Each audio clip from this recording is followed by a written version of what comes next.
we just follow the truck. I drove this very quickly, and it's a little bit wonky. I think it's going to teleport. I never bothered to re-record the path. Oh, this is efficient. Wow, thank you. Oh, there we go. Okay. Yes, that's right. Not everything is all glitz and glamour out here in the Fancy Factory Village. I have to admit that I've kind of developed an addiction to drones. So much so that my wife and I actually created a prototype rainbow like this. So you can see behind me that we've got not all the colors of the rainbow, but a little bit of it. And the idea is to send a drone from one side to the next, and there'll be so many drones at some point that they're just going to make a continuous rainbow across the sky. So right now it'll look something like this. This is our prototype, so we'll just kind of click through and get them going, and they should peel off like synchronized swimmers doing their thing. And there they go. So red is going on up, orange is going on up, and they're just peeling off. Banking, banking, and banking. There we go. So as you can see, they're super entertaining, and they're super, super cool. And you can make them all kinds of colors. I think the big thing is if you can taste the rainbow, not sponsored by Skittles, but if you can taste the rainbow, then my goodness, what else can you do with it if you feed it rocket fuel, right? So if we take a look around us, everything looks, maybe you can see a lot of drones. You can see a lot of drones.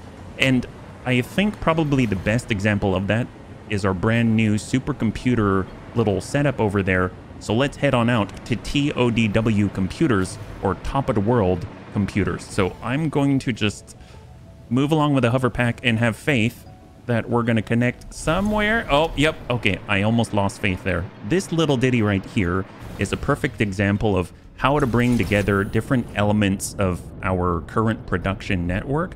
And now a lot of our current network and all of the different factories that we have been hooked up to different drone setups in some form or fashion. So I figured we'd just kind of take a look and see what we got, because this thing is running 9 drones on top of it. That's right, it's got 9 different drones. So if we go over to the very top, you will see, as its namesake, it is on the top of the world. It's not the highest point, but it's pretty darn high in comparison to everything else. We've got 6 drones up here. Down a little bit more, we've got a fuel drone. All fuel drones are marked as yellow and black. And then right below that, we've got 2 pickup points for more drones, and these are for computers and supercomputers. You know what? Let's start from the bottom. Let's start from the bottom. You can see down below that our QuickWire or Caterium setup has been developed. So previously it was just kind of moving stuff out at maybe like, I don't know, maybe 120 QuickWire. That's right, 120 QuickWire per minute, which is not very much. Now it's outputting 1200. So this is outputting 1200 QuickWire per minute. And we'll take a look at that in just a second. We might actually have to take a tour of like all the buildings a little bit, because everything has changed. So down here, we're pulling in all the different types of components, and we're making computers. So we've got 6 different manufacturers here. They're all making computers. Oh, there we go. I have the flashlight on. And all of these conveyor lifts are color-coded. So we've got circuit boards in green.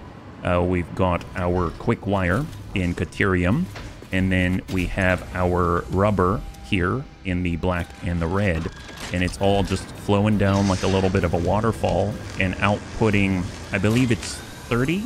Oh, no. Okay, so it's 15. 15 computers per minute at 2.5 each, right? So that's going to be 5, 5, and 5 for 15. And then it's taking all of that and it's sending it upstairs, where we are manufacturing the high-speed connectors right here. And we are now have 4 manufacturers dedicated to it. And then we also have our last 2 manufacturers creating supercomputers. So that's going to be an output of 6 per minute with the summer sloops, because I put summer sloops on both of these so that we can actually maintain that higher throughput. All of these resources are flowing from the roof. So you can actually see on all of these lanes, they're coming on down to the logistics floor for the supercomputer, and then 3 of them are continuing on downwards and manifolding vertically down into the base layer where we're making computers. So overall, really, really nice. And I've even been able to kind of dabble with steel for the first time. So you'll actually see that we have some slants and angles instead of just one big box. So really, really, really cool. But the more important thing is all of this, since we're way up here, I haven't hooked up any trains or trucks or anything like that. It's all being ferried in by drone. We've got 2 quick wire drones coming from this quick wire setup down below, and they're flying on up and just constantly circling and dropping off quick wire as quickly as they can. The only thing limiting us right now is our Mark 5 conveyor belts and lifts that are moving at 780 per minute.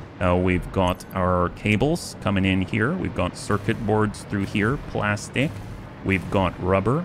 And then we have our AI limiters. That's right. So you've got a whole bunch of AI limiters, and I like the fact that they park and they don't use resources while they don't need to go anywhere, because they have their own storage inside as well as the drone port. So it's pretty darn cool. Every single setup has 1 fuel drone that pulls rocket fuel from the exact same point in the distance in the Blue Lagoon or Power Lagoon.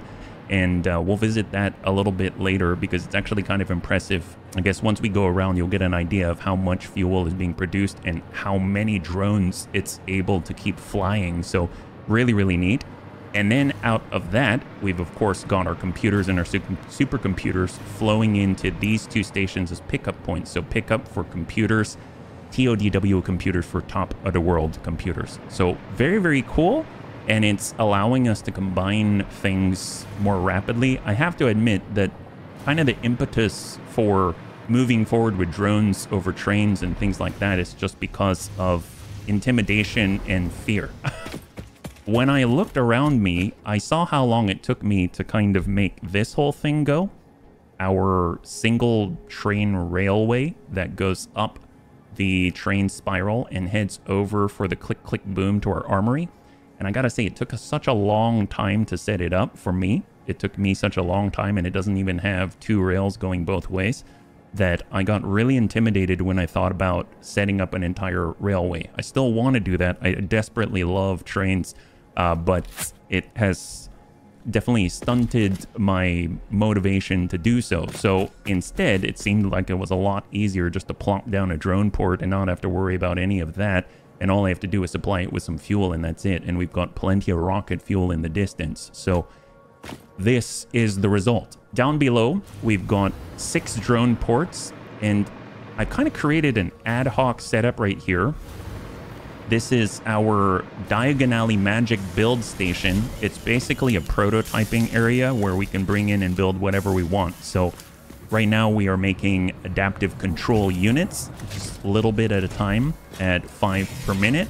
Although I have to change this because this is a lie at the moment. So we'll go ahead. We did apply some Summers loops, I believe. Yeah, we did.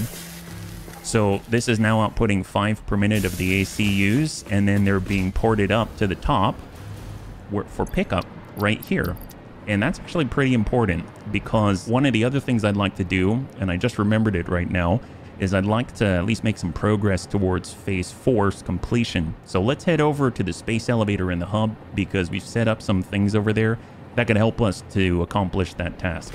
So here we are at the space elevator. It is now in an unfinished paint job. I love just that sort of all steel metal look. I think it's gorgeous. And on the left side, where we used to have our modular frame assemblers, I've repurposed it with a bit of a drone tower. So right now we can use these assemblers to make whatever we want. I've currently configured them for the assembly director systems. All I have to do is source adaptive control units and supercomputers. Well, we know TODW computers is very close by. It's literally just up the hill behind the space elevator right there. And right next to it are adaptive control units from the Diagonally Magic build. So all we got to do is specify. So I'm going to go ahead and select this port, and we're going to go to, let's see, I wanted to pick up supercomputers. So there we go, supercomputers. So that's going to get going. And then we're also going to go ahead and pick up the ACUs. So I'll type ACU and there we go. And now they are going to go and fetch the goods.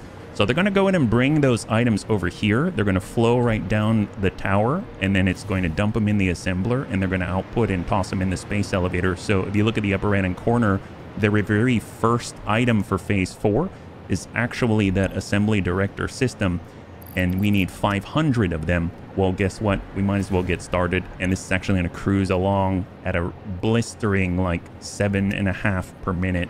I think it's going to be really, really nice to have going on in the background. This is all being supplied by another fuel drone. Again, yellow and black is the color-coded system that we're using in order to denote this is a fuel drone. Over on the left here, I've kind of set up the manufacturer in order to create some of the thermal propulsion rockets. So they're already kind of pre-primed. All you got to do is throw any of the ingredients inside of the truck station or dump them off, and they'll flow through all the smart splitters, and anything that is undefined will come in here as a catch-all, like a fail-safe, right? So if we get this started, then we can make some progress there as well, because you can see in the upper right-hand corner we need 250 of these. Here we go. We've got some that I already created. I'll toss these in here and then click that on, and off they go. And you can see that we are now making our first progress towards phase 4, and it's only going to continue from there. So that's really, really cool. Now that those are ticking, now I feel a little better about taking our tour, because this is happening in the background, right? On the left, I forgot about this. I've kind of just set up some impromptu storage for different types of components that I hadn't either automated, although I did automate these right here. I hadn't automated, or I had an excess of, so I've kind of just stored them right there in the meantime. And then this also serves as a bit of a checklist to myself. These are things that I want to create or automate. I finally came back to the village, and I have upgraded it. Previously, it was just sort of on the ground since starter days, and now it is no longer. It is now a fully fledged copper facility. So Copper Village has been upgraded, and with drones, yes. So if we look down below at the diagram, you can see it's taken in a full 600 per minute from a miner Mark III, and then it's outputting 120 per minute of copper wire, of copper sheets, of copper cables, and an extra 300 per minute of copper ingots. So we're only using 300 per minute to make all these things, and then the excess ingots are being used to combine with our aluminum factory output in order to get stuff like alclad aluminum sheets and stuff like that. So if we take a look inside, we have our smelter floor. So down here, we've got a whole bunch of ingots being piped upwards upstairs. And then above that, we just have floors and floors of constructors, and they're just processing those ingots and turning them into copper sheets first and foremost. And then above that, we have more copper wire, because we have to make an abundance of copper wire to have an output of 120 on top of needing to convert this wire all over to the cables, not copper cables. We're taking that output and we're creating the cables. So then that's piping that all up. And then we also have sinking operations, storage, dimensional depot setups. All of that is happening here, and the cables are coming out of these 4 constructors. And then finally at the top, just like all of the other facilities, we actually have the drone ports. So we've got a pickup point for the copper sheets. We've got a pickup point for the copper ingots for the aluminum factory. And we have a pickup point for the cables. So you kind of get the idea. Any place we're making something, I put ports on top of it. I haven't completed that process yet, but I'm in the process of doing so, just so that later on I can just say I want this, I want that, I want that, and then we just go ahead and start that progress towards it. I think it's going to be very handy, as opposed to, you know, trying to rebuild every time. We're actually using the outputs from some of these facilities a little more efficiently now. So we've also added an additional doggo, so we have 6 LDs now. So you can see we've got 1, 2, 3, 4, 5, and 6. And up here, I said I was going to do it. I ended up tearing out and gutting the entire steel pipe factory that was going on out here. It was temporary, and I have restored the incredible balance of this concrete manufacturing facility on the side. So I love it. I'm glad I don't have to disrupt that beautiful flow at a perfect 120 per minute. So it's nice to have, and we actually have quite a few concrete facilities like that, yeah? So here we are out by our original coal generators. You can see them on the right there, and you can see that some of the buildings have spread even out here. So let's head on over and we'll go in and take a look. So you can kind of see our copper setup out here, which kind of generates all of the wire and cables for our by the lake steel factory, and then all of that output is coming down and flowing into the by the lake steel. I've also added a couple of ports here specifically for the automated wiring on the side. This has been adjusted very quickly just so that we can actually continue to buffer the reanimated SAM, the silica, and the quartz crystal. But I intend to build this even higher because we have so much. We've got, I think, was it 3 pure nodes that we're pulling out, and there's even another one inside. So I'm not doing too much with it at the moment, but I fully intend to, and I haven't even really automated the creation of SAM fluctuators yet. But what I have done is move towards crystal oscillators. This is the crystal oscillator facility out here. I had to kind of work on the iron house. Overall, we're making reinforced iron plates, we're making some cables, and we're making some modular frames. And then those drones are, I know it's not very far, are being sent over to this facility where we're making crystal oscillators. I do like how I've kind of discovered steel. I haven't really used steel walls before, but they make all of the basic walls look infinitely better, in my opinion. So I've been using the steel and trying to use the slanted walls a little bit more instead of just putting giant concrete pillars everywhere. We're taking all that quartz and then creating quartz crystal. I believe at is it like 180? I think 180. So I was right. So 180 per minute of quartz crystal is being generated here and then sent upstairs, where it is then being combined, a lot of stairs, with the cables and the reinforced iron plates to make crystal oscillators. And we are generating, I believe, 10 per minute of the crystal oscillators. They are overclocked so that we could fit it all into this smaller space, but then all that's being piped up and any excess is sunk out. So we've covered the iron house, we've taken a look at the crystal oscillators, we've taken a look at the basic quartz production down there. We have our by the lake steel, we've got the copper setup, and our coal generators.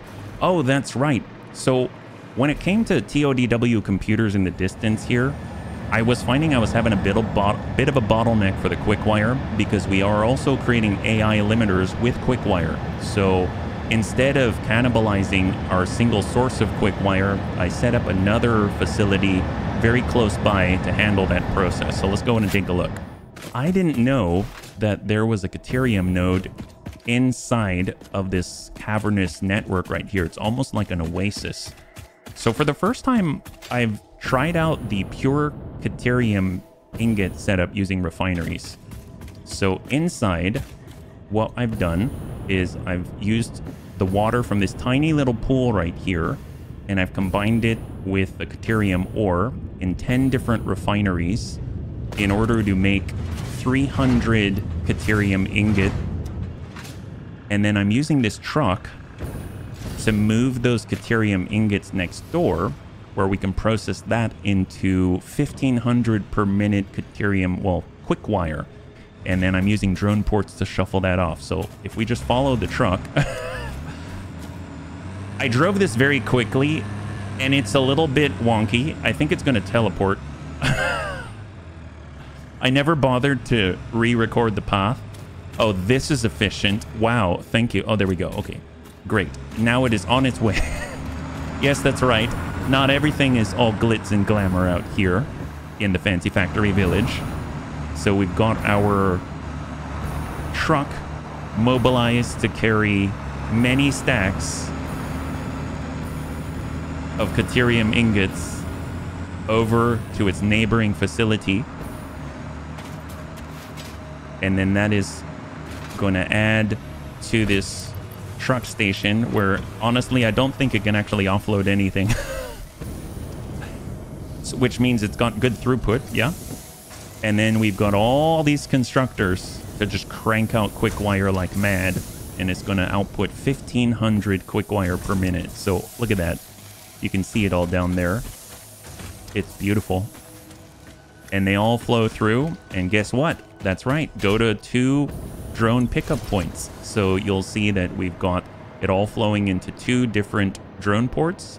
And one of these drone ports is assigned over to another facility just right in the distance over there. So this is really cool. We've got the fuel drone. We've got the truck.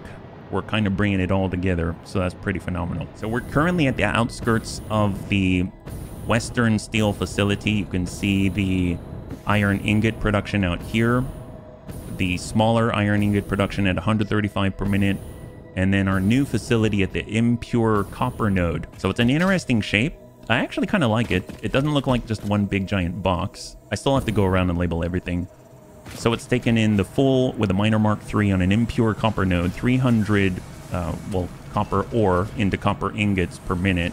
And then it's pulling in some of that 1,500 quick wire per minute with the drones. And then it's creating 150 copper sheets per minute. And it's outputting 30 per minute of AI eliminators. So if we look inside, this is where we're creating all the copper ingots. And then above that, we are then creating 150 per minute of copper sheets at a 2-to-1 ratio right here.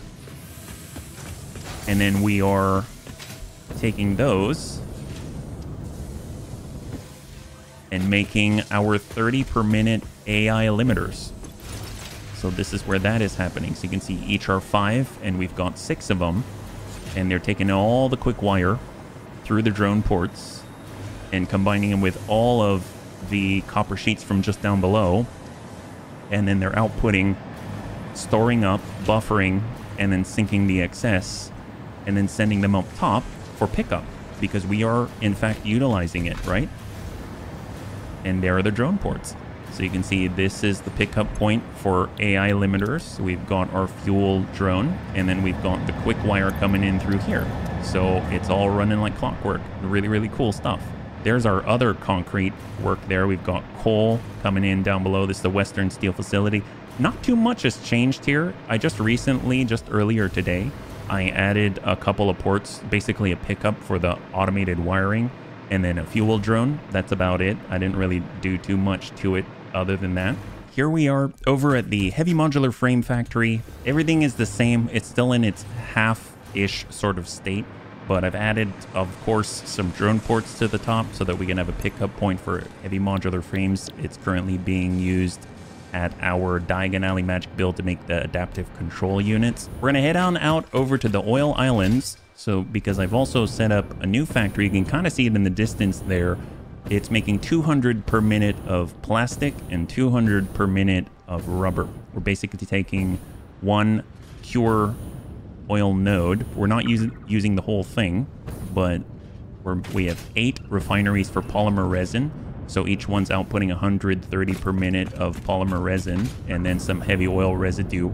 All I'm doing is making some petroleum coke out of the heavy oil residue on the side right here in these 4 different refineries, and then I'm sinking out the petroleum coke for now.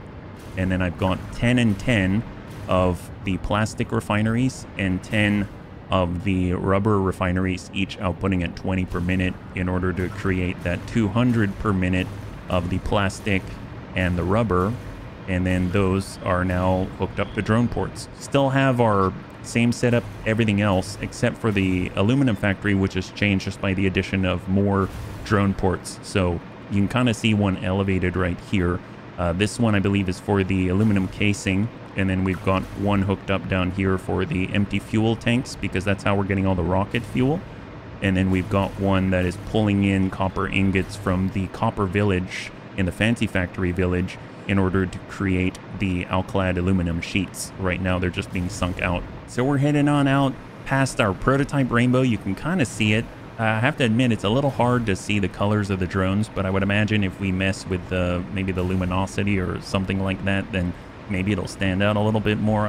If the bunnies know of a way to make them brighter, and easier to see at nighttime, please do let me know. I think that would be super, super, super great. I'd actually like to do that with all the drones, just make them more visible, because they do fly around and they zip around and they do things so effortlessly that I almost don't notice them sometimes.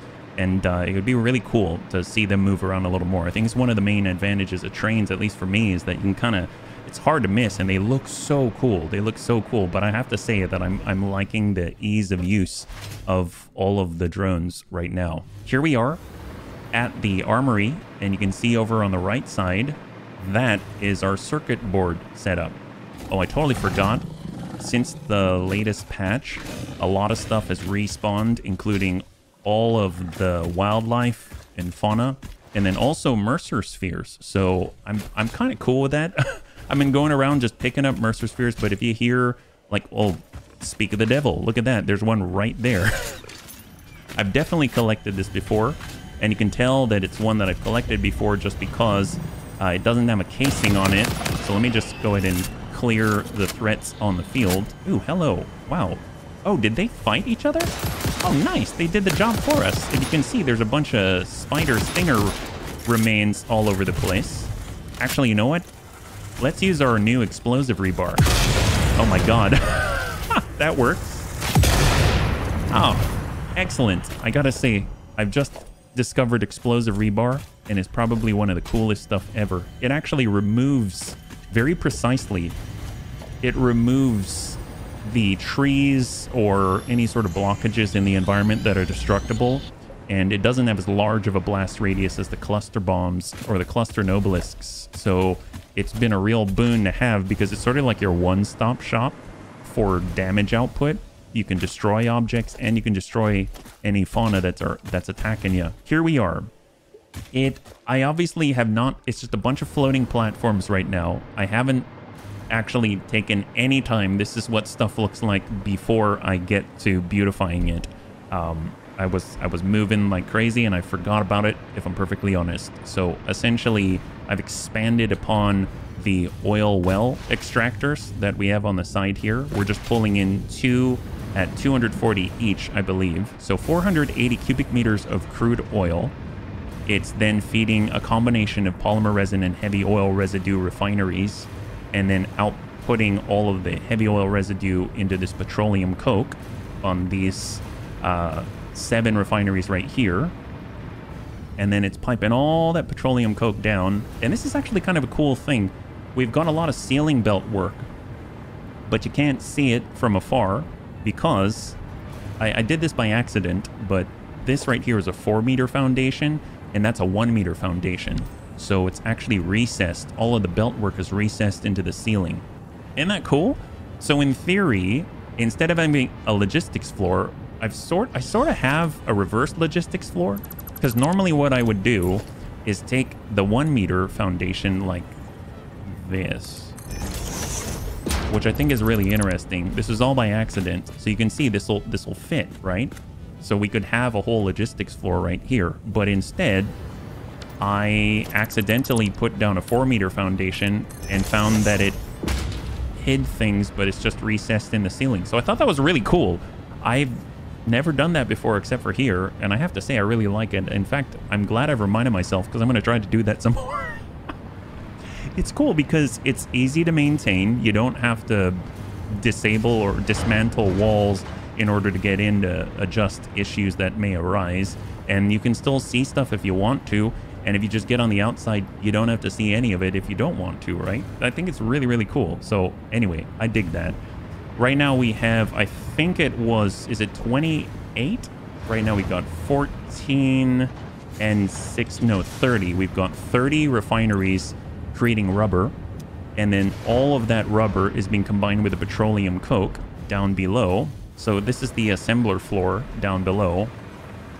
And it looks like, yeah, 20 assemblers. So there's 20 assemblers creating circuit boards, combining the rubber and the petroleum coke together. And that's all just piping out at 100 per minute. So now we have 100 per minute circuit boards being combined between these 2 industrial storage. And it's being, again, set up with drone port. That's right. So you can see that we're actually supplying a couple of different places. The Diagon Alley Magic build for the ACUs. and the TODW computers for our supercomputers and computers, right? So very, very, very happy with this. Honestly, I need to actually make it look like something. So this is what it looks like in its raw form. Oh, that's right. I've increased our power output as well. Quite significantly, actually. We have almost 100,000 megawatt of power now in rocket fuel. So that's something. And I heard a little jingle. Makes me think that there might be a Mercer sphere out there that I got to pick up as well. But we'll get back to that because we've already upgraded the Mercer sphere as far as we're able. You can see in the distance that this is the oil islands out there. That's our click, click, boom train station. And if you look at the map, you can see that we're down here. That's a lot of drones. We've got quite a few drones, my gosh. So one thing I'd like to do is create some cooling systems. I think an easy mark that fits within our current production of motors is actually to make 10 per minute. So that's going to require, I think, my notes say heat sinks and nitrogen gas and motors in order to make cooling devices. We will need 120 per minute of nitrogen gas. I don't think we got a problem here. So that's 120 per minute of nitrogen gas already. We even have excess feeding all together. Started to set this up for something, but I guess we just need to figure out where we're going to build, right? So maybe we'll just put ourselves somewhere a little discreet, maybe on top of this mound right here, and then we'll just pull that gas up there. Fortunately, we don't have to worry about head lift or anything like that, so that's going to work out nicely. So we'll just start at a high point, and maybe we'll switch over to 4 meter just so that we can clear. There we go. So it's a nice clean surface to work from. I was going to say, since it's going to be a floor where we put our machines, it's probably a good idea to actually have a logistics floor. And I tend to have used the coated concrete foundation for places with machines on them. That's covering up that nitrogen gas port right there. I don't really like that. So maybe I'll just shift ourselves over a little bit away from the resources so we're not wasting any of them. So let's see, I'd like to make at least a 5x5. It's the size of a Blueprint Mark II, right? So that's 1, 2, 3, 4, and 5. And then we're 4 wide. So we'll just kind of come out this way. There we go. So that's going to work, I think, pretty well. Although blenders are kind of large, so we might have to advance ourselves to like 6v6. So let's go ahead and get a wall. And then I'll just raise this up higher. And we'll switch over to a 1 meter. And we'll come out on that 5x5 just as a start. And I just realized, since this is where we're going to be putting all the constructors and stuff, then it probably makes sense to make this one a coated concrete foundation. And with Blender, since there's a bunch of stuff, maybe we should actually make this a little bit taller as well. Like maybe 2 basic walls high. That's 8 meters. So I think that's going to work out nicely. So we'll switch on over, grab the coated concrete foundation, pop that up a little bit, and then we'll just work from here. So this is going to be where the blenders are. So we're already a lot taller, a lot higher in the sky than we were a moment ago. But I think it's going to make this a much nicer experience. So let's go ahead and dismantle this middle section right here. So we'll go ahead and just select the 1 meter foundation. And I don't have to, I like the fact I don't have to worry about accidentally deleting the foundation where I'm going to put the blenders, because I have selected specifically concrete 1 meter foundation and actually delineates between the different types of materials used. So I think that's really, really cool. Like, this is concrete, that's coated concrete, and it's not going to dismantle if I hit G, right? So that's really, really neat. We're going to need some assemblers, and we're going to need some blenders. I don't think we can fit them all in the same place unless we make this even longer. So let's see how large these are. I know blenders are huge, and we're going to need drone ports as well. So the output of the assemblers are going to need to go into the blender. Definitely looking like we're 2 foundations wide, right? And I usually like to have at least 1 foundation between the machines, at least their outputs if they're facing each other. But since the assemblers are just kind of their own thing, how big are the blenders? I mean, they're huge. So that's going to be like 2 1/4, let's say. So we're definitely going to need this to be wider, if not just to get the blenders in the same plane. So we'll extend this 1 more set. And then we'll extend this to a 5x6. like that. Honestly, even more space would be nice, but see, we'll just put down the blenders as if we're gonna make this happen, yeah? Like that. There we go. And if we put one right next to it, we have half a space here and a full space on that side, meaning we could probably shift this a little bit like that. There we go. Okay, that's not too bad. And that actually fits. We actually have a little bit of excess space on this side, so we can actually shave that down because I know the assemblers are going to take up less space than the blenders. So there we go. So we end up with a 1, 2, 3, 4 by 6. Yeah, 4 by 6 is what it looks like that it is. So what I will do though is make one floor for the assemblers and then one floor for the blenders. I guess for the assemblers I don't need that much space, but why not? Why not? This place is going to be huge. So we'll have the assemblers are 3 basic walls up, I think. Let me get rid of these blenders. It's going to be the assembler floor. So let's go in and put those down. Pretty centered. And then we'll put a couple there. We can actually fit more. We can actually fit 4. So maybe what we'll do is for now we'll have the assemblers right here and we'll just underclock them by 50% across the board. Yeah. So let's do heat exchangers. And then that way we can just bring them up to 100% when we get more throughput. I think that might be kind of useful. So we'll go alternate heat exchanger and we'll copy that through. Although I suppose I could have underclocked them first. So we'll go 50% and we'll bring this down to 5 each. And that's going to output 20, right? 20 heat sinks. Yeah, 5 times 4, 20. So we'll have 20 heat sinks. And then we can go ahead and take a look at the blender just to make sure that that calculation holds. Here we go. I went a little bit too far out on this side. So we'll just cut those off like so. And then we will bring this up another 2. And actually I'll grab the coated concrete because this is where the blenders are going to sit. There's 6. And then I'll just go ahead and change. One thing I learned, and I didn't realize this was the case, I usually hit Q to bring up the build, and then I would click over to the customizer. I can actually hit X, and X will take me directly to the customizer, which I think is really, really helpful. That is so, so handy. And then from here, I can place down the blenders. Let's see, the output is to the right, so we'll have the blenders face this way, because it'll take the output of the assembler as the input. And then we learned that we want to come down about half a block. And then we'll go half of the block on the right side, like that. Oh, we're a little bit too far left. That looks a lot better. Yeah, it's right inside of this halfway line right there. Perfect. Okay, so we're able to fit 2 blenders, 4 assemblers, just like that. And then now we need to have some drone ports as well. One thing we could do is have the drone ports hang off the side and then feed in from this side, or we can have them come from above. I honestly find it easier to come from above. So this is 1, 2, 3, and 4 basic walls high. So we're already getting very tall. I haven't made any blueprints for the blenders or the assemblers. I've only done it for the smelters and the constructors. I'm actually really, really pleased. So part of the reason why I was able to make all of the other stuff so quickly is because of blueprints. And I haven't really been using the blueprints until now.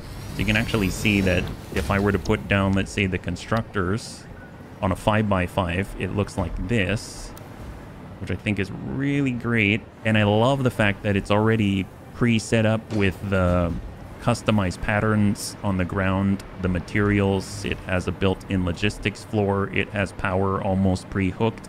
It can be stacked right next to each other and then continue with the beams. And then it even creates the next logistics floor. So I'm really, really digging the blueprints for sure. They're definitely a lifesaver. Yeah, let's get rid of one of these. And now we're back to the 4x6. That's great.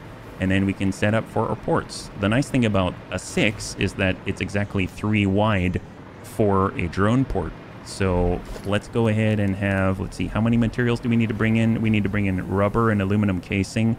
We need a fuel drone, and then we need a pickup point for the product. let's have the materials that they bring in on this side because the assembler inputs are on that side.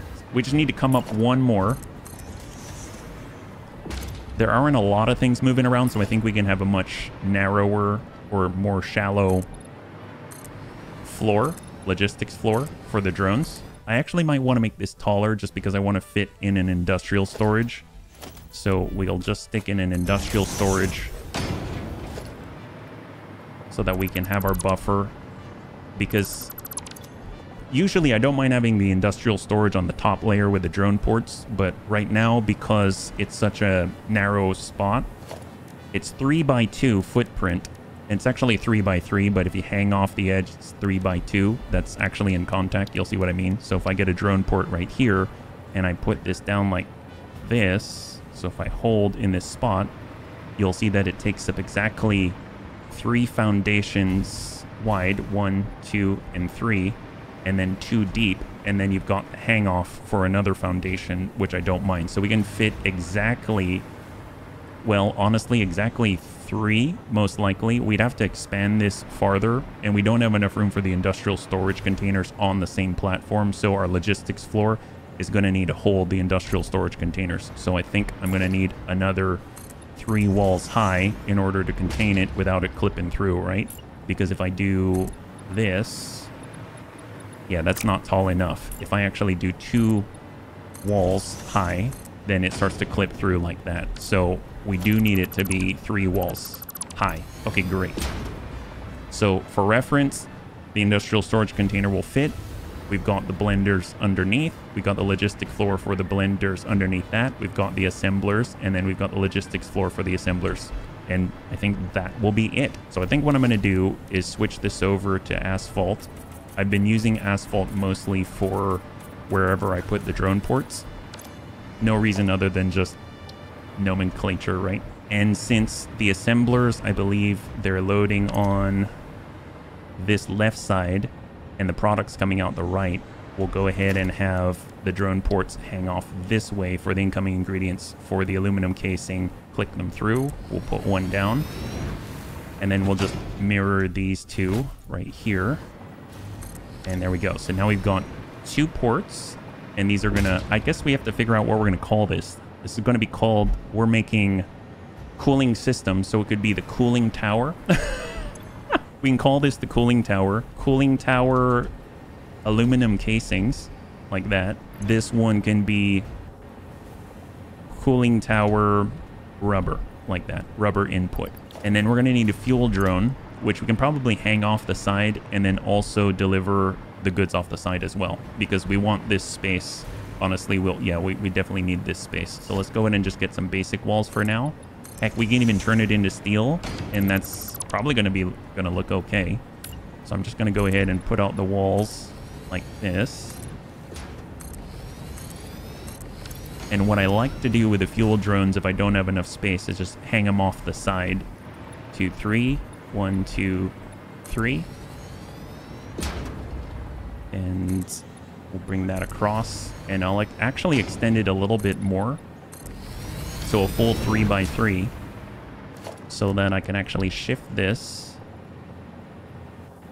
and still have room for the ports, because we can actually pass this through the wall. But if I...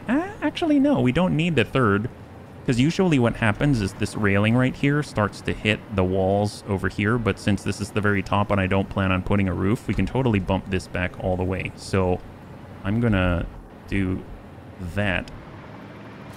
I think that's going to work. Yeah, let's do that. And then I don't need this extra overhang here. I only need the overhang of the drone port itself.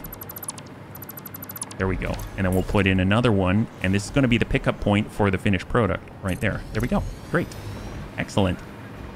And that can hang off very nicely and not clip with anything. So all I got to do is clear out these walls here.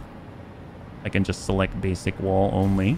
And I don't have to worry about accidentally deleting anything. And there you go. The ports just stick through and they're perfectly aligned to service each other, right? So let's go ahead and mark up the fuel drone. I always use yellow and black.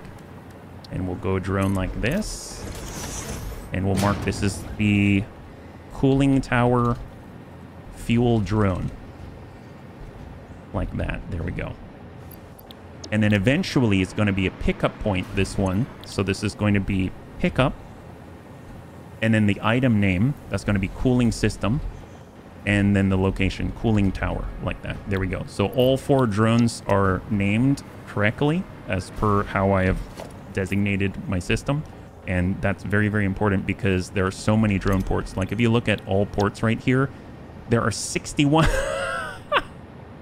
There's 61 other ports that I can't scroll to. So you actually have to search for it. So having pickup, you can see immediately. It just instantly shows me all of the things that we can pick up and where, right? So that's super critical, I think, it makes life a lot easier if you can stick to some kind of naming convention, for sure. Let's bring some power up here, just so that I don't keep dropping off, yeah?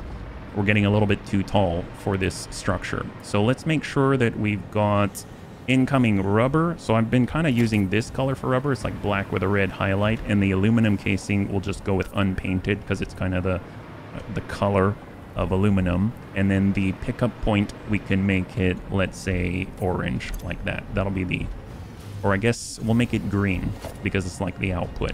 Okay, great. Let's set up the fuel so that the fuel drone can get a move on. We'll just go ahead and preemptively hook this thing up. Like so. We'll bump this up so we can get another connection. So we'll bump it up to Power Pole Mark II. And now all 4 drones are powered temporarily. And then we'll go ahead and kickstart this fuel drone port. We'll grab some rocket fuel. And we'll slam this into incoming, like so. And then now we'll want to pass this stuff through. So let's go ahead and, since the fuel's coming from below, we'll just put holes for the other 2 ports to receive. We'll put Mark 5s right here. And then down below, we can just pass all this stuff out this way. So we'll grab the fuel like that. Let's just temporarily do this. We'll come out straight. And then I can go ahead and snap on a splitter. It's kind of come out like that. And then we'll bring this across all the way. And we'll use the... I love these instant ceiling mounts because it allows you to do stuff like this. And we can go ahead and just make sure that we've got... Here's our fuel port right here. So we're going to need some fuel running there. And then here's the pickup points fuel port right there. And then we'll cut out all the in-between. Probably didn't need to cut that out, but that's all right. And then we just run this to the side like so. That's fuel to the fuel drone port, and this is fuel to the pickup point. And then I'm just going to go ahead and color code this so I know that this is what's being transferred over. So we're using the yellow and black as the origin and source. Like this. There we go. And if we look now, you can see that this drone port, it has some fuel inside, which we can bolster a little more. And it has distributed some fuel and taken it in. And this one also has fuel distributed to it. Now we just need to get it to the other side. In the meantime, I'm going to go ahead and have this drone already start picking up rocket fuel from the power lagoon. It's where I've been getting all the power thus far. Which, by the way, if you look at our network right now, we got about 95,000 megawatt, and we're using almost 30,000. So I'm glad that we upgraded. And I cannot believe that all of these drone ports, every single one of the drone ports is all pulling from the exact same rocket fuel drone port. And all we're doing is creating packaged rocket fuel at 300 per minute. That's it. That is it. Which is pretty impressive if you ask me. I can't believe that's all it takes to power all of these. So pretty darn awesome. Let's go ahead and get these going. We'll just pre-color this to yellow because that's going to be the input from the fuel drone port. And we'll do that. And we'll come on down. Let's go like this. There we go. And we'll come around like that. Perfect. And then one of the cool things is I can just go to logistics, conveyor, ceiling mount, and you don't need it, but I like having it. You can just kind of add this to make it look more plausible. We'll just put one right at the bend right there. Perfect. And then I'll just color code again. So now all of the ports have access to fuel. That's huge. Excellent. So every time our fuel drone lands here, all 4 of these ports are going to get, they're going to continuously be fed fuel. You can already see that they're all fueled up. Cooling tower rubber and cooling tower aluminum casings. That's phenomenal. So actually, speak of the devil, let's go ahead and get drones on both of these. And let's color code them to match. So this one's rubber. And then this one we made unpainted. So we'll go like that. That's going to be an empty port as a pickup point. And this one already as a drone. So perfect. That works out nicely. Now we just need to assign. So I'll go ahead and say this port, I want to go and get some rubber. So let's just type rubber from the PR flotilla. That's plastic and rubber flotilla. And then out here, we're getting casings. So we'll just go to pickup point for aluminum casing like that. So they're already going to start that process. So in the meantime, we'll just go ahead and get some buffers for those inputs before they arrive. So more of the conveyor lift Mark 5s will match the color scheme so we can keep that straight. And then now we just need our storage containers. So industrial storage container. Ooh, hello. That one's coming right down on it. And then let's turn on the light. There we go. And wait, this one's fine. This one's a little off. What we could do is just make this wave a little bit. Make a little bit of space. So what I'm going to do is kind of bring this 1, 2, 3, 4. Oops. There we go. As a click. And then we'll work around this space. So we could come through here. And we'll just change the facing. And then we'll come it around like this. That works just as well, right? So let's just get that all colored up. There it is. Excellent. And now we have the space to work with. That's great. Awesome. And we haven't obstructed this at all, so that's great. So let's go ahead and get our storage containers. Once again, just to familiarize ourselves, this is the output on this side, and that's the input. So we want the containers to be aligned with where these things are going to flow. So let's see. Conveyor floor holes. So that's, we're not coming from below, but I just want to be aware that pattern-wise on the ground, we're going to be here. So coming up, let's hold. That's aligned. And that should be aligned. 1, 2. There we go. And we're going to have to do the same thing right above because it's going to keep passing through. Although now that I'm looking at it, we're going to occlude with the blender. So we're probably better off being on the very edge as we come on down. We just want to be aligned. Maybe back here. Because we're going to be moving the belts from the top all the way to the bottom. So if we look at it, it's going to look something like this.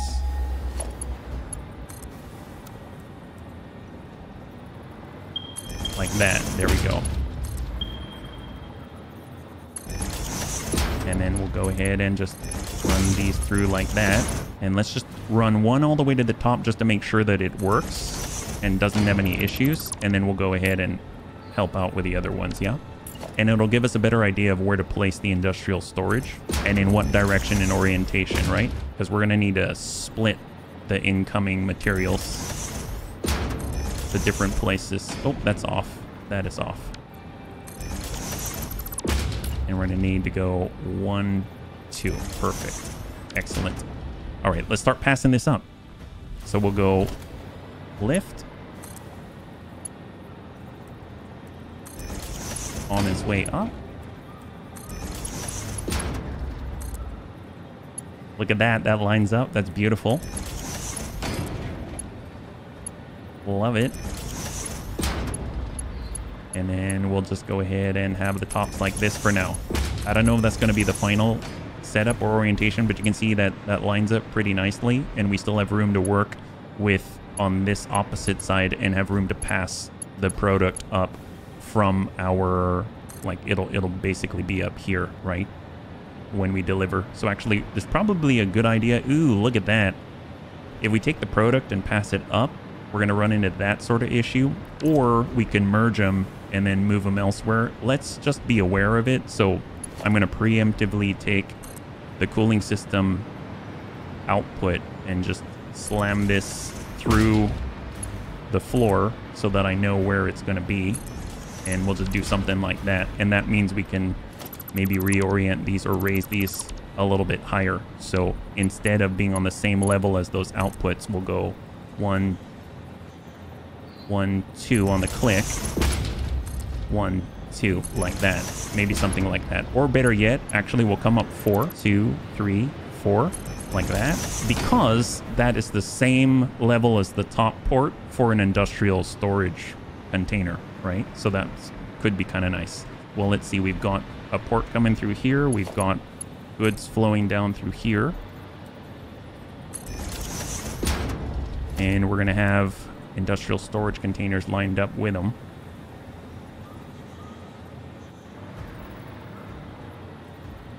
Like so. That's kind of tight, but we'll figure it out. We'll figure it out.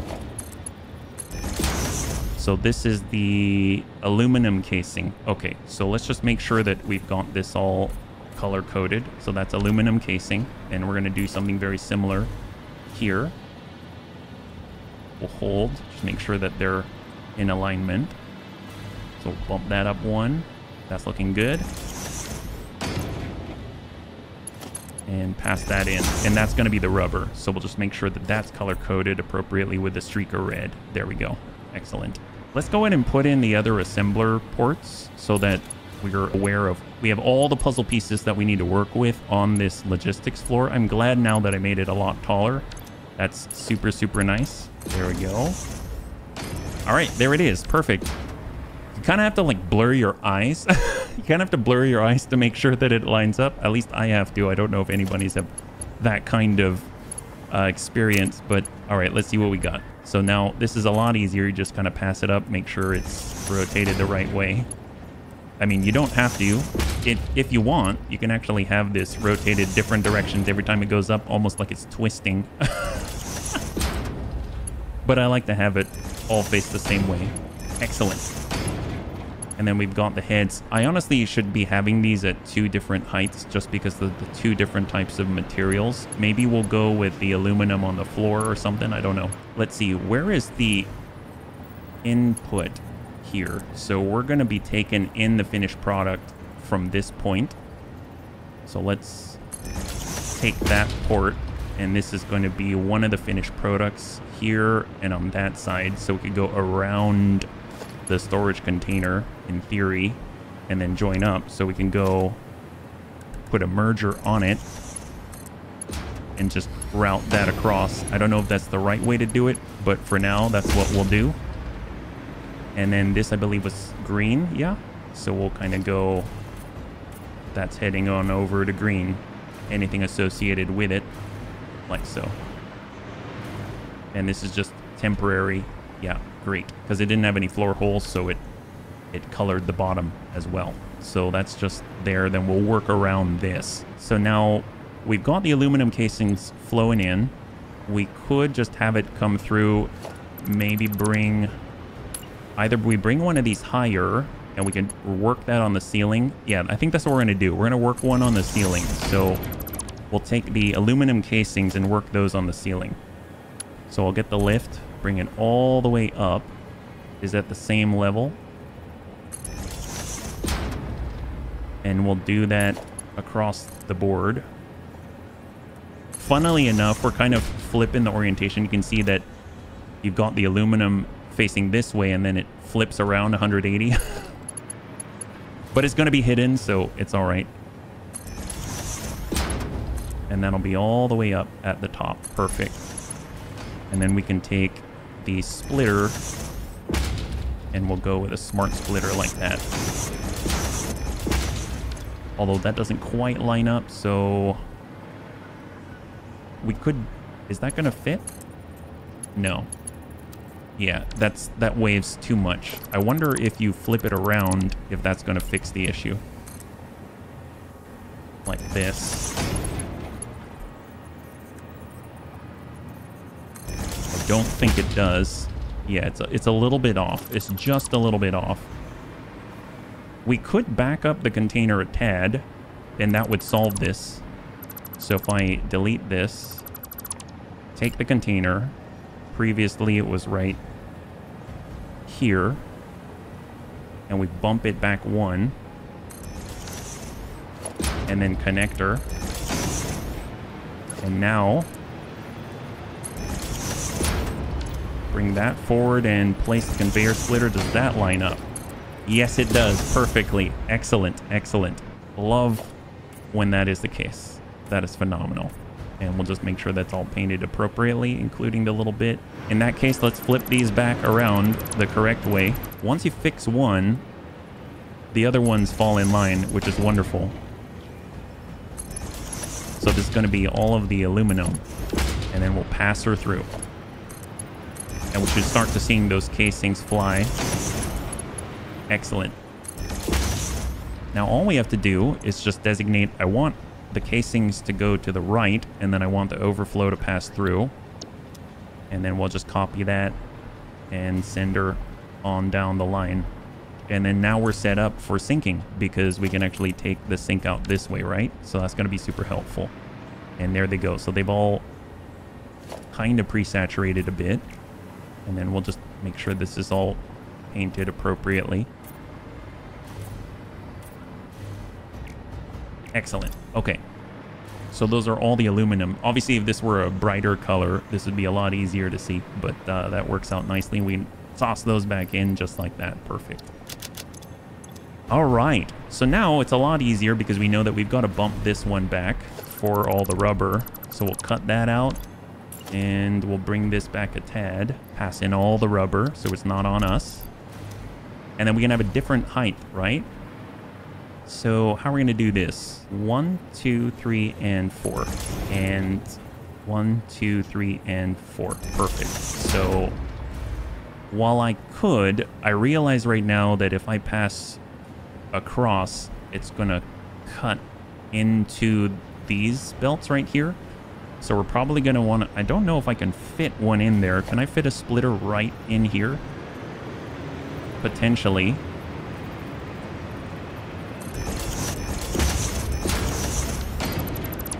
How badly does that clip? It just nicks. But it's all right. It's all right. Although, yeah, that's a little bit much. That's a little much. I might have to shift this one container and change its orientation so I have more room to work with, unfortunately. So it's not going to be perfectly aligned with this one. It's going to be a completely different orientation. But at least we've taken care of the other puzzle pieces already, so I don't have to worry too much. So we'll kind of go like this. I think this is, yeah, it's going to work out a lot better. Let's just fill that with the rubber. We'll go ahead and line that through, and we'll have the splitters right in front. So, I mean, something like this, like that.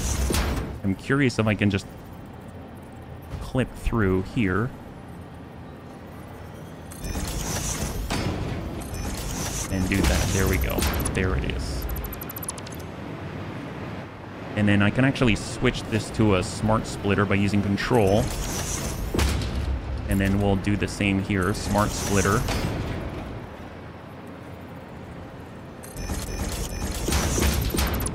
And that way they're all at the right height. And we're staying in front of the lane instead of going through the other conveyor lifts. So we'll now cut that out. There we go. That works out nicely. That works nicely. So we can take the belt and just run it like this, although let's make sure it's at a right angle. So straight mode. Perfect. And then we'll just pass that straight through. Connect it. Okay, that looks a lot nicer. That is a lot nicer. And we didn't have to do any weird stuff Oh, hello, I'm on conveyor belt Mark 1. Okay, let's... No, thank you. That would be a bit of an issue. 60 per minute. Look how slow that is. There we go. That's a lot better. Now we have 780 per minute. A really, really big difference. Excellent. So those are all fed. We just need to set the smart splitters, yeah? So there's going to be rubber head straight through, and then we're going to overflow to the left, and then the other ones are going to be the same. We need to have rubber move over to the right, and then we're going to overflow straight through because our orientation changed. So we'll copy, we'll paste, and we'll paste. Perfect. And now we've got an overflow out here and an overflow out there. That's excellent. So let's just go in and get that all colored up. I'm glad we came up with a solution. There it is. All right, great. So they're all color coded. They're passing in aluminum casings. They're passing in the rubber. And then we've got everything that we need for the heat sinks. That's great. So let's just go ahead and get some power to it. And then you can at least start on this process while we're doing other things. So I think I'm going to get... I'll have the power pass through this way. And where's the plug on? It's on this side. Well, I guess... Okay, I guess we could have it on the front. So what we're going to do is have the beam come out here.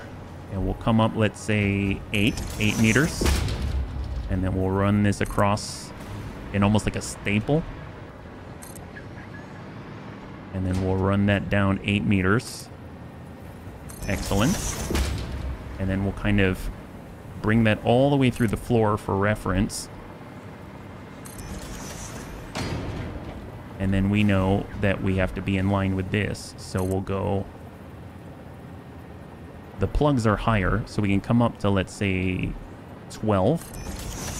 Cut that out.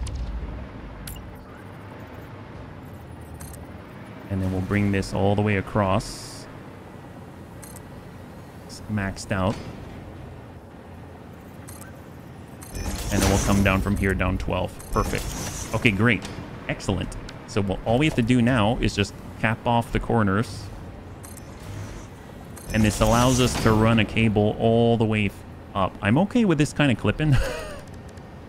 So that means putting a double wall outlet, let's say like on the top right here. And then routing that all the way up. I guess we could put a plug here. So what I mean is we'll go double wall like this. And then we can get a single plug. So wall outlet Mark 1 just at the base here. And then we'll run that cable down. And then here we can just run this straight up. And then once we hook this up, then both of the floors will be powered, which is great. So we'll just get a wall outlet right here. Send that up. And then we'll have this one come up, across, and up like so. I think that's already wired. Perfect. Okay, great. So we have power to both of the floors. It's just a matter of hooking up the machines.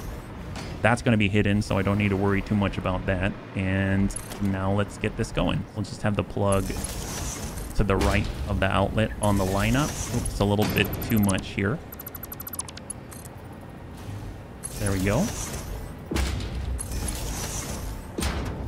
Excellent, and we hook them all together. And then bring this to the underside so it's connected. And then in the meantime, we'll just have... I know this cable is hooked into something. I think it's just for power. I think I put a pole down there. Is that right? Yeah, I did. Let me go ahead and get rid of that pole so we have another connection. And just momentarily, we'll just do this. We'll just hook that up there. There we go. So now they're powered. And they're going to start to process that. I don't have the outputs all set yet, but it is what it is. That's fine. Interesting that... Oh, I see. So it's still saturating with the smart splitter. So it's like a manifold. Okay, perfect. So that's going to flow. It's going to take a little bit to saturate. And in the meantime, I can also clean this up so that I can see a little better. There we go. Very nice. And then we'll go ahead and power up the blenders as well, at least momentarily. That's 1, 2, and then we'll hook them up.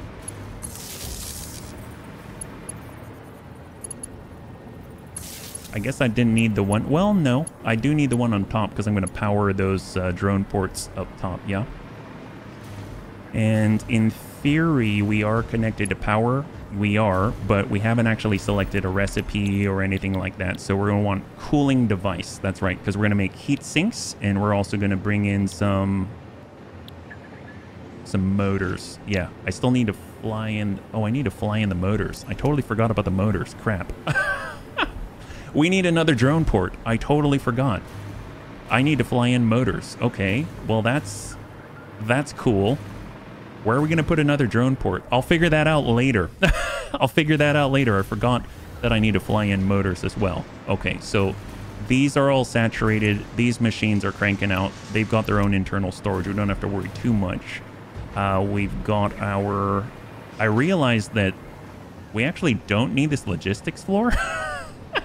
It's a lot taller than it need be. I suppose I could put a drone port down here and then have it flow up, but that's all kinds of shenanigans. Or I could just put a drone port out here and just live with it. Although I'll have to pass the fuel down, so maybe not. I'll figure that out. Ooh, I realized... Okay, don't think about it too hard. This is all cranked over. Is that right? Ew, it's all curved. It's all curved, bunnies. That's horrible. Look at that. My gosh. What is this? What is this? What kind of shenanigans? Line that up. I hope it's not curved, but it doesn't really matter because I have a whole nother drone port to worry about. So no worries. There it is. Okay, so back to it. So right now, we've got our output set. We've got our inputs. We're creating the heat sinks. We now have 20 per minute coming out of here, which is great. That's exactly what we want to see. So let's go ahead and pass these up. So I'll just get a lift and I'll shoot it through the floor temporarily. Actually, let's do that. That's probably the easiest thing to do. I don't know why I didn't do that before. And then we'll go ahead and put the floor holes. So there's no guesswork at all, right? Place that in. Perfect. Then we'll dismantle those and then run them properly. Because that is the logistics floor for the blenders. And then we'll have the outputs. I think I'll have them face backwards because we've got the space that we're not using on this side. And then we can merge these together. But we'll figure that out when we get there. Yeah, because I'm not too sure what direction we'll need. I'm going to suppose... Actually, that's not true. I do know. So let's go coated concrete right there. And I just need to put the floor holes in. And then I'll know where these things need to go, right? We know that one of them is going to be coming from above, and then we've got the nitrogen gas that we can run through the bottom. So let's get in our lifts this way. And this is going to be the heat sink input, right? Let's have it up top. We'll have it up top. And the reason why is because then we can merge it, let's say, over to the... Yeah, we'll merge it to the right, like this. So these are all the heat sinks coming together at 20 per minute, 5 per minute per lane. And then we'll go ahead and get some splitters off of here. Go smart splitter. And we'll delete the ones on the bottom. And perfect. There it is. Okay. A little finicky. A little bit finicky. And then we'll go ahead and bring the lift down like so. And then we can connect them. Perfect. So we've got heat sinks just flying through right now.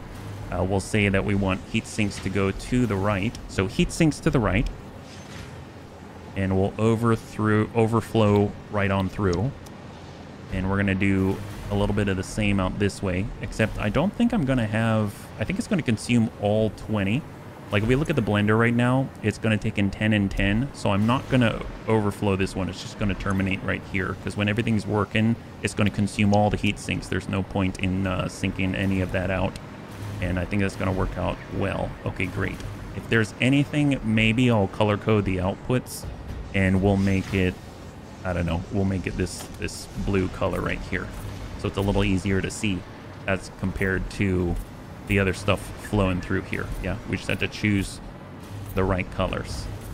And then we'll also color code the top, so we know that's a heatsink and that's a heatsink, and that completes the entire color chain, so you can just follow it with your eye, right? That's great. Okay, so we have one input. The nitrogen gas I'm not worried about. The motors I am. The motors I am, right? So in order to feed in the motors, probably have to come in from this side. We could pass it directly from above, I suppose. That's probably easier to do. We just need a place for the motor. I suppose we could extend... Where would we put the motor drone? So I think what I'm going to do is have this block of 4 like this. We'll turn it into asphalt here, and we'll have it centered instead. So we'll go with transport, drone port, flip it around, hold, and then we'll bump that through, and then the ports will feed just like this. So we'll just go ahead and center it instead. We'll line up the ladder. Oops. Line up the ladder with the middle right there. Perfect. And there it is. So it'll have a little bit of extra space compared to the other ones. And for motors, what color should motors be? Let's make it something like, we'll make it purple so it's fancy. Yeah. And we'll get our drone, put that down. We need to get it fuel. We need to get it hooked up to power, all that kind of stuff, but it's all right. So let me just go ahead and get it hooked up to power. We'll go ahead and select a port. We want to get motors, right? Oh, did I not set up any motor? Okay, so I haven't set up the motors yet. I'll need to do that. Man, I did not do everything, did I? It's okay. That happens. It happens. What we can do, this came out this way. It's flowing all the way around. That's just a regular old splitter. And then we can bring this down. That's pretty convenient. And then router in. There it is. So that's just an extension, and now it has fuel, which is great. There we go. Color coded. Perfect. Then we're going to have motors come in from that port, and we could feed from the top. That's on this side, which works pretty nicely, actually. So we'll feed one from the bottom and one from the top. Yeah. We'll just pass these through, just so we know where it is. Looks like I might be occluding something. Actually, we can get away with that. We can kind of get away with that. Which we can totally manage if we just bring this off the ground. We'll worry about that. We'll worry about that later. So there is a bit of occlusion, but I think I'm okay with that. We'll go ahead and receive from that point. And then we'll go ahead and mark up this floor hole. And where is the drone? Aha, it's right there. Perfect. So we'll receive from that side. Excellent. Now, we'll pass all the way through, and these are going to be the motors. And then we can split off maybe there. Well, no. I know what we'll do. We'll raise it off the floor. That's going to be the ticket. All right, so we'll go in and just bring it on up. This is going to be at a level 4 clicks up. 1, 2, 3, and 4. I know. It's always figuring out this orientation, and I'm actually going to receive with a smart splitter, and then we'll have a smart splitter receive from that side. We'll pass them between the two. Perfect. Excellent. That works out nicely, and we were going to take in motors, right? So to the right, we've got motors, and we are not going to bleed out the motors, so we'll just say it's going to terminate there, and this is going to be straight through. We have the motors, and then overflow to the left, and now that's in manifold. We just got to connect these two, and it's going to be a-okay. So let's just bring this all the way around. We can actually work it this way, and then connect the two. There it is. Okay, woo. That got a little bit wonky, but it worked out nicely. And we can color it in purple so it's easy to track. Excellent. All right, so let's go ahead and feed these things. Hopefully I line these up correctly. Can you imagine? Oh, perfect, perfect. Excellent. Perfect. There we go. Okay, so this thing is now being fed motors. It has all the heat sinks. It needs nitrogen gas, and then we're cooking with fire. Right now, all the assemblers are doing their thing. They're all good to go. That's excellent. So they're all cooking. So really, the one thing I do need to do is actually make it so that we've got a drone port with the motors. I haven't done that yet. So let's see. We made this the cooling tower motors, like so. And in theory, yep, we've got fuel. That's great. Let's go and make sure that we color the drone. So let's do the nitrogen gas just to make sure that's hooked up. We only need, I think, 240 right now, but it's 60 and 60, 120 cubic meters. Okay, we only need 120 cubic meters. How's this guy? He's closest, right? That's 120. That's perfect. Let's cut that off. That was easy. We'll just have it face the appropriate direction. Yeah. So I think that was under logistics. Is that right? Or is that production? It might be production. There we go. Resource well extractor. So we'll just face it in the right direction. That's towards our building. And it's only 120, so we can get away with a Mark 1. We'll switch on over to horizontal to vertical. And let's work our way backwards, yeah? So let's get the pipes to the blender, and then we'll pass her down, right? We've got logistics. We've got the floor hole. So we'll go floor hole like so. A little bit of space there for the bend.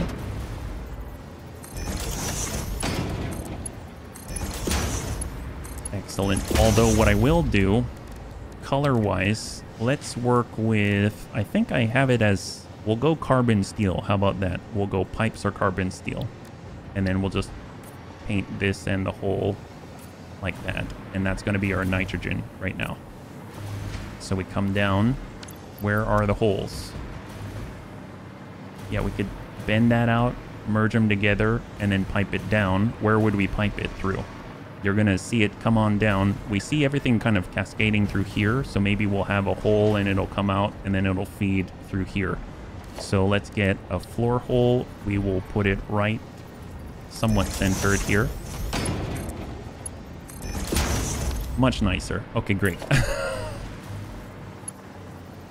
And then we just have to have these two merged together, right? We could have them run along the ceiling. That would work nicely. So let's have this go all the way out like this. We can then put a junction on it.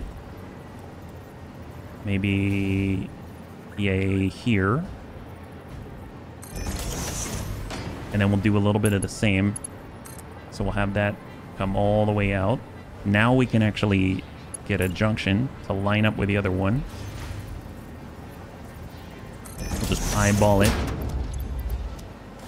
Cut that out. And then run this across. Excellent. Awesome. And then now we can get this to the ground. We'll just have it come straight out to the right. And then we'll bring her around. There it is. And then we'll lock it in place and just bump her forward. Excellent. And make sure that we're aligned with the hole. That's looking great. And then in. Perfect. There it is. Okay, great. So that's all hooked up. And then we just got to feed it from the outside. So, I mean, I suppose with this part, we can just get a floor hole and just slam it all the way through this gigantic bit right here. And there she is. Okay. Just kind of eyeball her. Something like that. That's interesting. And in theory, that's going to flow. You can see it start to increase. And then in theory, the machine should start to get something. Okay, perfect. So it's feeding through.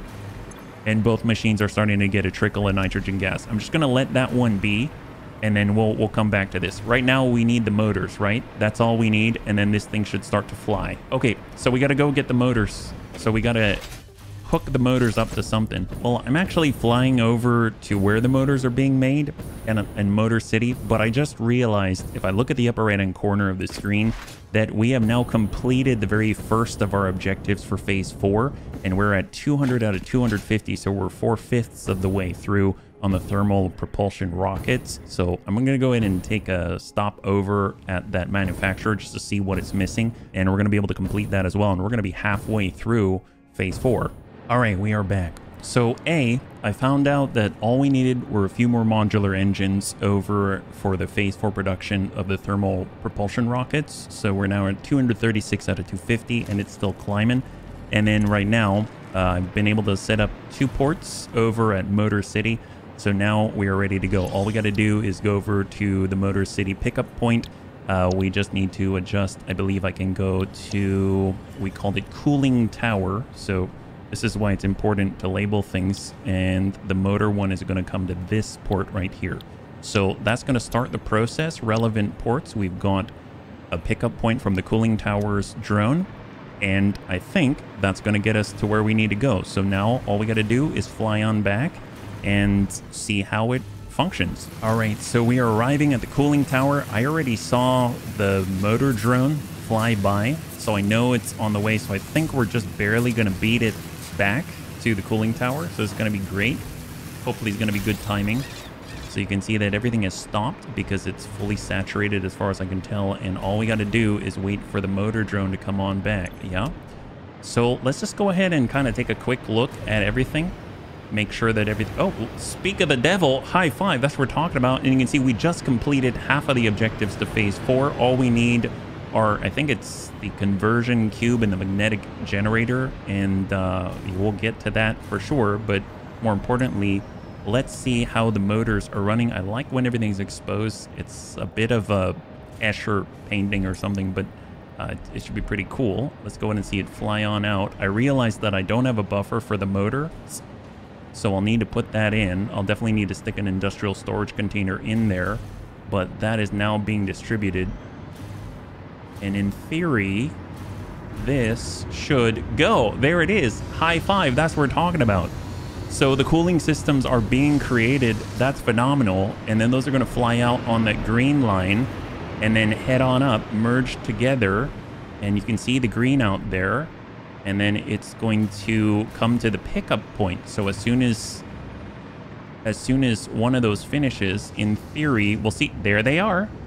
Excellent. So right now we have some cooling systems, so that's excellent. So the last thing I want to do before I forget is make sure that we have some kind of buffer here, because that's going to be really, really important. I know that we just did this one, but I totally forgot about it, and we definitely want to make sure that we've got that. I hope this is going to fit, and if anything, we can just kind of line this up like so, and maybe pass this through here. That's a little bit wonky, but you know what? I can reorient this. This will work nicely. So I'll just go smart splitter, have it come in from the right side, pass this through. We'll paint them purple like this. Just make sure that this is motors on the right and overflow through the middle. And then we'll just pass that through like so. And then now I'll toss in what motors I do have. And then we just got to hook this up. And there she goes.